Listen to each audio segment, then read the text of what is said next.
Hello folks, this is Al Zuccaro. I'm the publisher of BocaWatch, and I am generally the interviewer for BocaWatch Video, which we have now had up for about 5 or 6 weeks now, and I hope you're enjoying the products that we're producing. Our basic motto at BocaWatch is responsible, sustainable growth. And the subset to that is we believe that an informed citizenry is an asset to the community, and it's our effort to try to keep citizens and residents of this city informed on the items that are being brought through the city council, through the boards and committees, etc., etc. BocaWatch started about 3 years ago. It now has an audience of over 18,000 followers on the BocaWatch official page, and a database of in excess of 15,000 names that receive our email blasts every Tuesday morning or Wednesday morning, depending upon the circumstances of that week. The video is a weekly internet broadcast in cooperation with WRPBI TV, and it shows at 6:30 on Tuesday evenings and then is replayed the following morning. And it also shows on the BocaWatch site in the form of interviews and commentaries. The reality, folks, is that we believe that public sentiment is everything. With public sentiment, nothing can fail. Without it, nothing can succeed. Tonight's show, folks, we will be addressing two very topical issues in the city of Boca Raton. Number one, the task force and the current status of the B1 zoning district from the Palmetto Park Road Bridge east to the ocean, to A1A.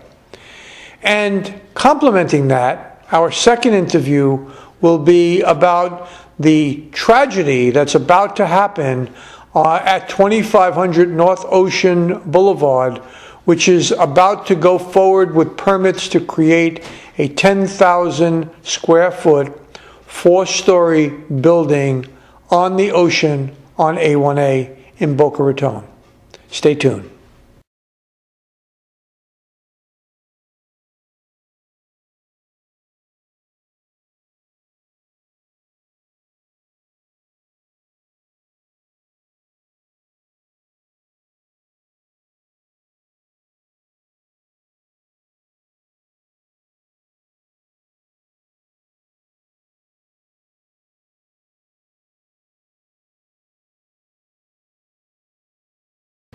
Good evening, folks.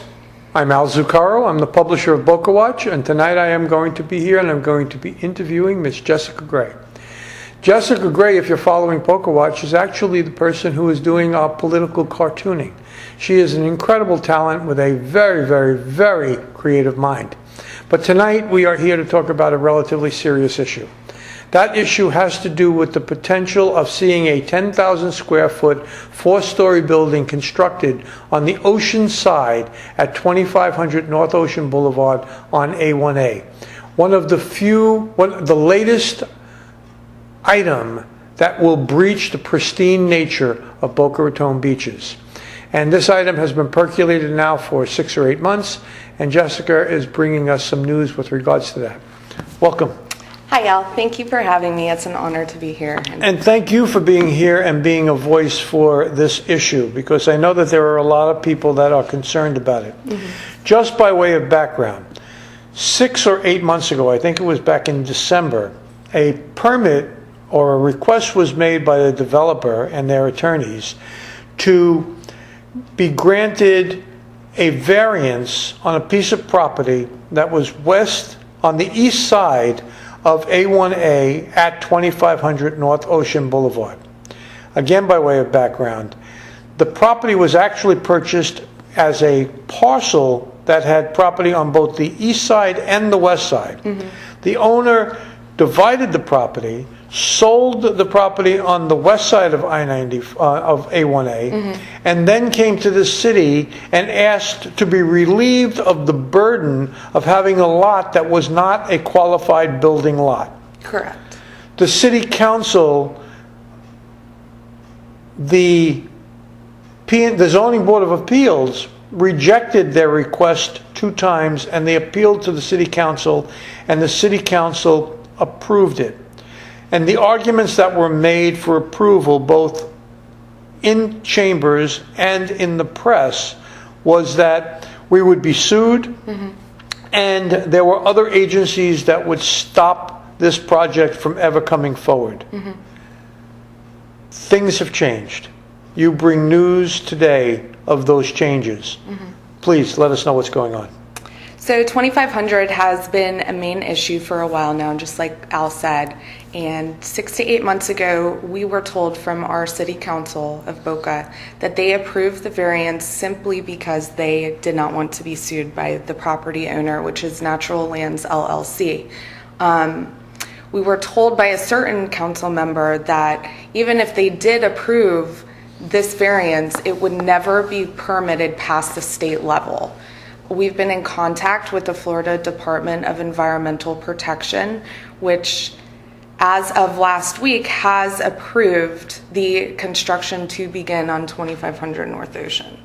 So they have No, they've issued a permit at the state level. yes. Now, my understanding is that that now allows the developer or the landowner to come back to the city for the ministerial issue of being granted a building permit to begin construction. Correct. Okay. And it's in their favor because pulling a permit with the city is basically, I have been told, an administrative process. Yes, because they've already So been it's already entitled. done. So at this point in time, it would appear that it is unstoppable for purposes of the concerned citizens, and we are going to see a monolithic structure on the beach side of A1A where the turtles generally nest. Yes, and the turtles is a big concern because I have a picture actually of a turtle nest right in front of the property at 2500. In the permits, 2500 has said that they will permit with the turtle glass that has to be installed and take care of, the Florida Fish and Wildlife Department was there. They're going to remove the exotics apparently in the mangroves there. But it's still a huge issue. And if our city council didn't approve that variance, we wouldn't be in the position we are today. Now, it's my understanding that there are other parcels of land now that are beginning to come forward to ask for the ability to build on their parcels on the east side of A1A. Is that correct? That is correct. And the one that I know that has been brought forth is 2600 North Ocean. And I'm really not quite sure of the status on that, but once 2500 breaks ground, it's going to have a waterfall effect. And, we are in a big jeopardy to lose our pristine beaches. Now, at one point in time, the association across the street from 2500 was very concerned and was gearing up to take some kind of an action. Did they ever take that action? They have not taken action because discussions with several people of the council members have said, no, it will never go through. We approved this variance, but it will never be approved by the coastal construction lane, or the state of Florida, the environmental department. And That's turned out to be not true. it's not true. Do you feel deceived by those statements made by the city council? Yes, because at one time I did have faith that this wasn't going to happen, and we were able to fight this. And now that the city approved it, there's really nothing else we can do at this point. How many building lots might there be when you talk about a waterfall effect? I think there's 3. And does it start at the Highlands Beach line, or is it south of the Highlands Beach line? Where exactly is it? It's between Spanish River and Red Reef Park. On the ocean side? Ocean side. So it's a small plot of land, because that's only maybe 2 miles in between Spanish River and Red Reef. And at this point in time, there's pretty much a resolve that this is going to happen? I believe so, unfortunately. And there is only one single family home in the city of Boca that is on the ocean, and that was, passed back in, I believe, the 50s. I mean, I'm not quite correct on that, but, Boca is known for wide open beaches, and, that's why I started Boca Save Our Beaches, was to create a voice and to say, we can't be doing this. We can't just destroy all of our beaches for a single family home that is one, I believe it's going to be a vacation home. So it's not, someone that's going to reside there and as a resident of Boca 100% of the time. Now, at one point in time, the Beach and Park District was going to get involved in this matter.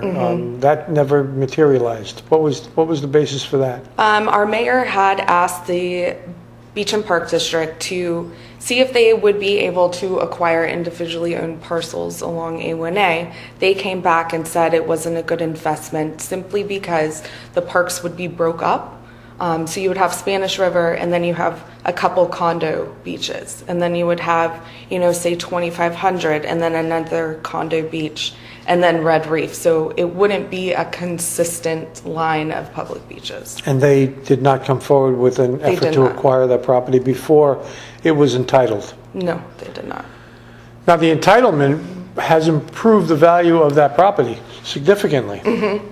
And it's probably way beyond the pale in terms of its value now, that it's moved down the processes and is almost about to break ground, or at least is perched to break ground. Well, because before it was an unbuildable lot. You could not build there simply because the space was too small. Yeah. So now that it is a buildable lot and it is oceanfront, that's a really big issue. So people should be outraged. People should be outraged. Well, let's see. I remember one time there was a plane flying over with, Yes. You did a thing at the beach and there was a plane flying over with a tail Yes. on it that said, Tell Boca Mayor no houses on our beach sand. I don't think she got the message. Maybe she didn't. But we did, we gathered over 2,000 signatures to oppose this building, and we submitted a proposal to the Department of Environmental Protection. And they, received it and reviewed it, but simply because our city council did grant this variance, they still have to 2,500, the owner still has to comply with, some environmental issues, but it's all up to the city council. If they didn't do that, then we wouldn't be where we are today. Which is exactly what we were told wasn't the case. So I, for one, do feel deceived on this particular issue by the city council, and the notion that they were protecting the city citizens from a lawsuit I commented then and I comment now was simply bogus. But thank you for bringing this forward. BocaWatch has published an article already on this particular subject, and I will continue to pound the drum beat. I suggest that you and the neighbors continue to raise the political pressure on the city council. So if there is anything that they can do, they should take that step. Okay? Got it. Thank you very much for having me. I appreciate it. You're welcome. And thank you for your cartoons. They are being received very well. Good. Okay. I'm happy to do it. All right. Excellent. Good night, folks. Thank you.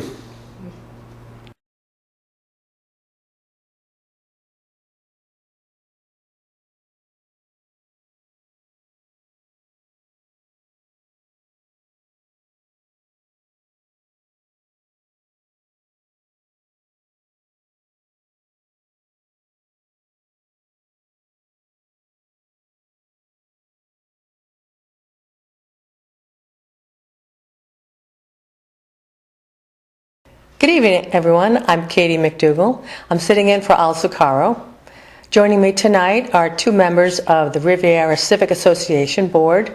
We have Kevin Meany, President of the board, Mark Simmons, one of our newest board members. We will be discussing issues that are relevant to the Barrier Island and also trickle into the city itself. Starting with Mr. Meany, who's been the president for many years, a longtime resident of Boca Raton. Kevin, what would you say are the best features of having a civic association on the Barrier Island? Well, when we moved to Florida, we drove from Jupiter to Hollywood and found that this neighborhood and this area in Boca was unique. It is the only natural beach left in all of South Florida. So my wife and I originally rented in the Riviera section, and we really liked the area, and we were able to buy a home in 1994. We think Boca is the best oceanfront community in America. What makes it different from all of the other cities in South Florida is the natural beach and the quaint atmosphere that's left. There's no condo canyon even leading to the beach. Very interesting. Now, Kevin, can you give us some background on the B1? So this is a good question. When we first moved here in the early 90s, and I was somewhat active with the board, and the Meridian building came up as an issue that our neighborhood fought a hotel of much greater size, we engaged an architectural firm that gave us a little presentation of very successful low-rise seaside communities. We gave it to the city. I don't know where it went. I don't have a copy now. We've been through many different changes on the board, so I don't know where that presentation is. Most recently, when the city approved a height variance or a technical deviation for 770 East Palmetto Park Road, one of the city council members realized that some of the language in the code was confusing. So I'll paraphrase it in my own words. I'm not sure if this is exact, but the code says that the building height is 30 feet. However, with city council approval, it can go to 50 feet, as long as it's not injurious to any adjacent properties. And this is the big question. Who is it incumbent upon to prove that there is no injury? Is it the adjacent properties? Is it the city council? Is it the person requesting the additional height? We don't know. The other thing that's interesting about the B1 properties is that most, if not all of them, back up to single-family residences. So when you consider that the setback is 10 feet from the property line, your house could be 20 feet from a 50-foot wall. The mayor said that she wanted to cap the height at 30 feet to protect those residents. In July, when the city voted on a motion to delay the decision until the fall about voting on the B1, we were approached by Investments Limited. Investments Limited is a firm that owns most of the B1 properties in the downtown area and on the Barrier Island. Can I interrupt you for just 1 second, Kevin? So is this when the Beach to Ocean Task Force first came into existence, would you say? Yes. Mr. Batmazian and some of his people, we called us to a meeting in his office and said, we have a common interest. He had just made significant investment into East Palmetto Park Road in the past few years. A lot of improvements. And he didn't plan on making any changes there, but he was concerned about the value of his properties elsewhere in the downtown. So he suggested that we form a task force to develop a vision for East Palmetto Park Road. At which point, we as a board got together and we created a subcommittee of the board, and we appointed Mark Simmons, the chairman, and I think he can tell you the rest of the story. So why don't you fill us in going forward, Mark? Lucky me. Thank you, Kevin. Thank you, Katie. At one point, Robert Eisen, who was with Investments Limited, he's a legal counsel to Investments Limited, approached us with a proposed resolution to forward a Bridge to Ocean task force to the Boca City Council for their approval. And the reason we needed their overview and review and eventual approval is that part of the task force charge was to have a liaison with the city, the Building Services Department, who would help advise us on some of the zoning issues we were going to consider along East Palmetto Park Road. Now, the primary purpose of the task force was to create a special business district from the Intercoastal Bridge on the west to A1A on the east. And as Kevin's indicated, most of the properties in that area are currently zoned B1. There are a couple other buildings that are not, but the majority of them are currently zoned B1. And as Kevin eloquently told everyone, the height restriction is currently 30 feet, but you can get a variance up to 50 feet. So the intent was to create this task force to look at that area and come up with development plan recommendations to the city of Boca Raton for all future development along that corridor. And obviously, we would have to look at height restrictions, et cetera, outside architecture, and those would have been the recommendations we would have presented to the city. And the whole reason was eventually to really maintain this very unique seaside business district that exists here in Boca Raton on East Palmetto Park Road. The task force was going to consist of six members, 3 from the business and property owners along East Palmetto Park Road, and 3 from the surrounding residential neighborhoods, Port Lamar, Sun and Surf, and the Riviera neighborhood. We were, as I mentioned earlier, we were to have a liaison appointed by the city from the Building Services Department to help advise us on the direction that we would be going.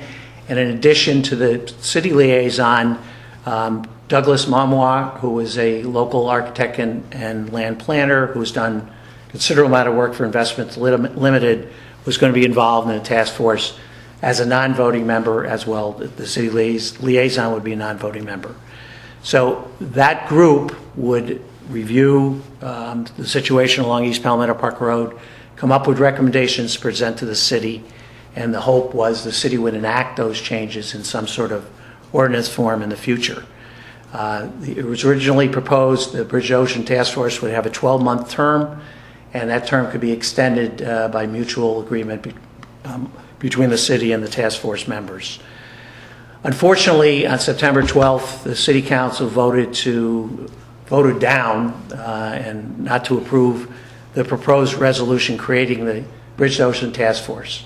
And at that point, we came back to the Riviera Civic Association, and the board elected to basically step back from the task force, and that's where we are today.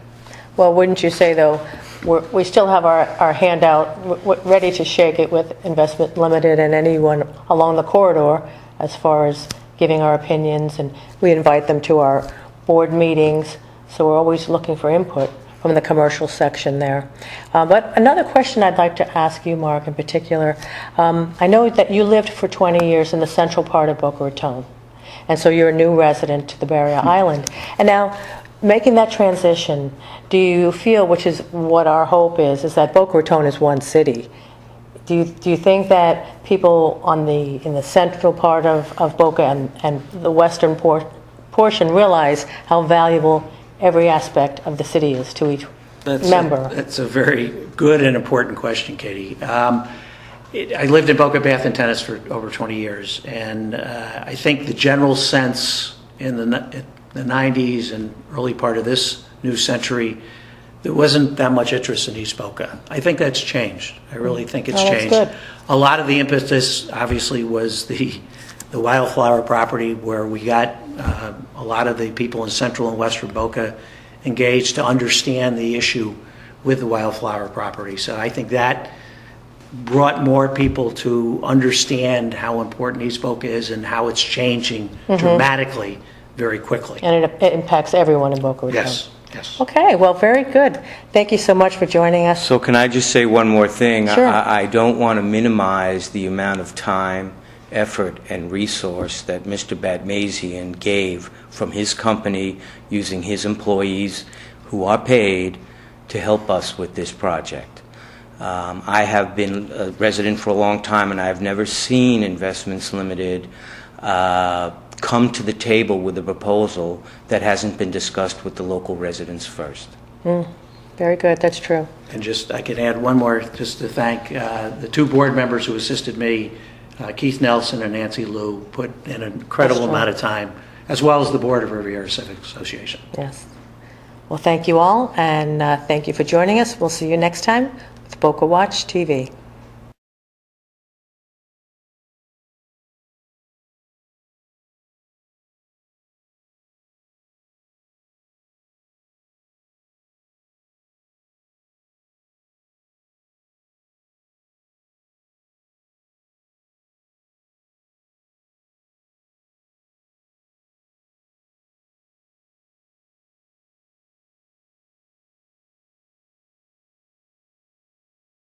Well, folks, I'm back. I'm bringing this show to a close. I want to make a final comment on this week's edition.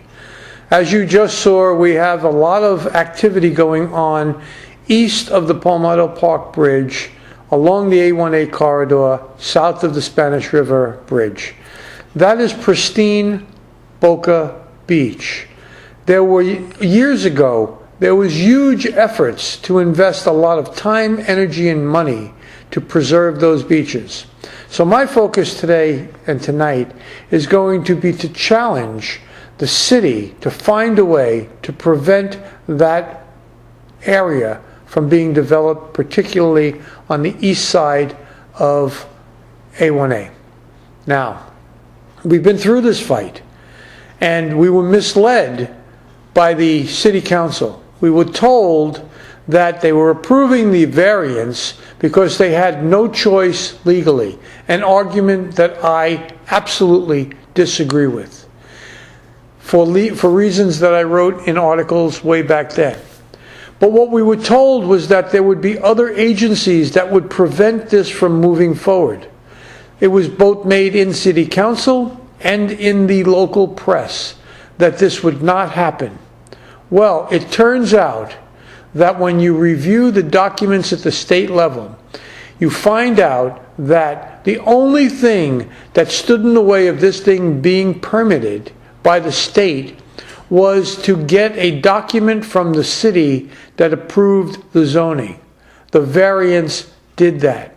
Once the city approved the variance, there was no other obstacle that couldn't be overcome at the state level to now have a notice of permitting on the property, and the last step is to simply go into the city and ask for a ministerial issuance of a building permit to move this forward. So, as harsh as I sometimes am, I am going to be harsh here. If the city council, in their wisdom, told the people what they told them and misled the people, that's a serious charge.